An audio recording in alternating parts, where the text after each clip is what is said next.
प्यारे विद्यार्थियों, आज हम बात करेंगे सेकुलरिज्म पर, अर्थात धर्मनिरपेक्षता क्या है। धर्म अथवा जाति के आधार पर भेदभाव किए बिना राष्ट्र के प्रत्येक नागरिक को समानता का अधिकार प्रदान करना धर्मनिरपेक्षता कहलाता है। अर्थात सरकार धर्म के आधार पर किसी से भी कोई भेदभाव नहीं करती। धर्मनिरपेक्षता का अर्थ किसी के धर्म का विरोध करना नहीं, बल्कि सभी को अपनी धार्मिक मान्यताओं को पूरी आजादी से मानने की छूट देना है। धर्म निरपेक्ष राज्य में उस व्यक्ति का भी सम्मान किया जाता है जो किसी भी धर्म को नहीं मानता। धर्म निरपेक्षता को विभिन्न विद्वानों ने अपने अपने दृष्टिकोण से परिभाषित करने का प्रयास किया है। सबसे पहले हम बात करते हैं डॉक्टर राधाकृष्णन के अनुसार। डॉक्टर राधाकृष्णन के अनुसार धर्म निरपेक्षता का अर्थ अधर्म नहीं, बल्कि इसका अर्थ यह है कि सभी धर्मों एवं विचारों का सम्मान करना ही धर्म निरपेक्षता कहलाती है। अतः धर्म निरपेक्षता का अर्थ धर्म विरोधी, धर्म रहित अथवा अनिश्वरवादी नहीं है, बल्कि किसी राज्य का धार्मिक क्षेत्र में किसी विशेष धर्म के साथ पक्षपात न करना है। अर्थात राजनीतिक मामलों में राज्य का धर्म के प्रभाव से मुक्त होना ही धर्म निरपेक्षता है। Number 2, DE. स्मिथ के अनुसार धर्मनिरपेक्षता में राज्य व्यक्तिगत और सामूहिक रूप से धार्मिक स्वतंत्रता का अधिकार देता है।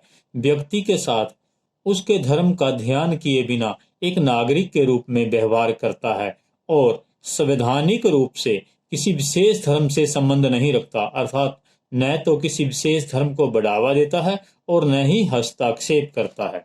इस प्रकार उपरोक्त परिभाषाओं के विश्लेषण के आधार पर मूल रूप से 3 बात स्पष्ट होती हैं। नंबर 1, धार्मिक स्वतंत्रता का अधिकार। नंबर 2, समानता का अधिकार। और नंबर 3, विशेष धर्म को महत्व न देना। तो सबसे पहले बात करते हैं हम धार्मिक स्वतंत्रता का अधिकार।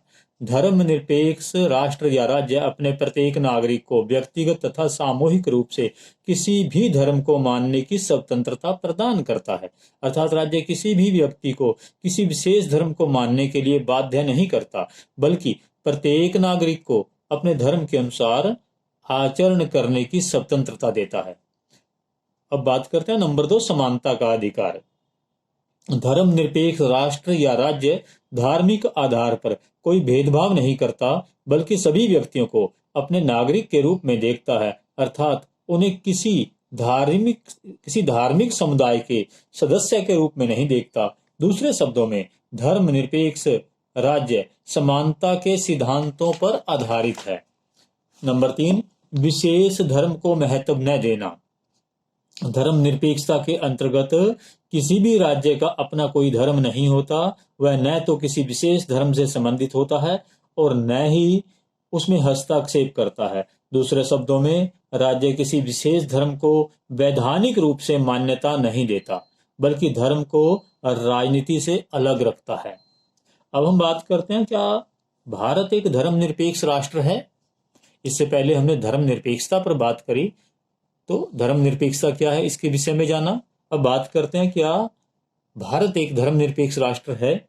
भारतीय संविधान के अनुसार भारत को एक धर्मनिरपेक्ष राष्ट्र कहा गया है, जिसके अंतर्गत वह व्यक्तिगत तथा सामूहिक रूप से किसी भी धर्म को मानने की स्वतंत्रता प्रदान करता है और धर्म के आधार पर राजनीतिक तथा सामाजिक जीवन में किसी प्रकार का भेदभाव न किए जाने की व्यवस्था करता है। अर्थात संविधान का उद्देश्य विभिन्न धर्मों का विनाश करना नहीं, बल्कि ऐसी परिस्थितियों का सृजन करना है जिससे प्रत्येक धर्म समान रूप से अपना विकास कर सके और सभी धर्मों के अनुयायियों को अपने धर्म के प्रचार करने में कोई बाधा न आए, इस प्रकार की व्यवस्था तैयार कर सके।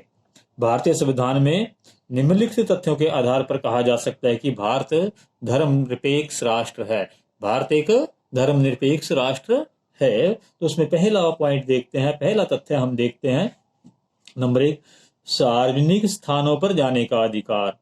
यहाँ पर प्रत्येक नागरिक को सार्वजनिक स्थानों पर जाने का अधिकार समान रूप से प्राप्त है। अर्थात धर्म और जाति के आधार पर किसी भी नागरिक का सार्वजनिक स्थानों से प्रवेश निषेध नहीं किया जा सकता। नंबर 2, शिक्षण संस्थाओं में प्रवेश का अधिकार।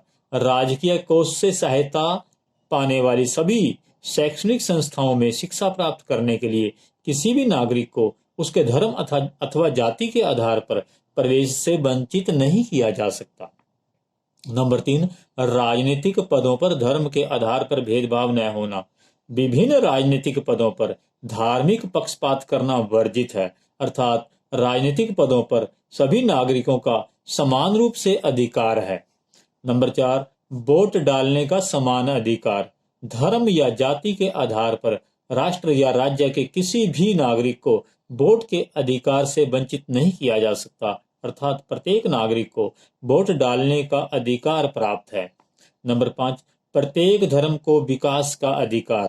धर्मनिरपेक्षता में सभी धर्मों को अपने अपने धर्म के विकास का अधिकार प्राप्त है, अर्थात प्रत्येक धर्म अपने विकास के लिए राजनीतिक हस्तक्षेप से मुक्त है।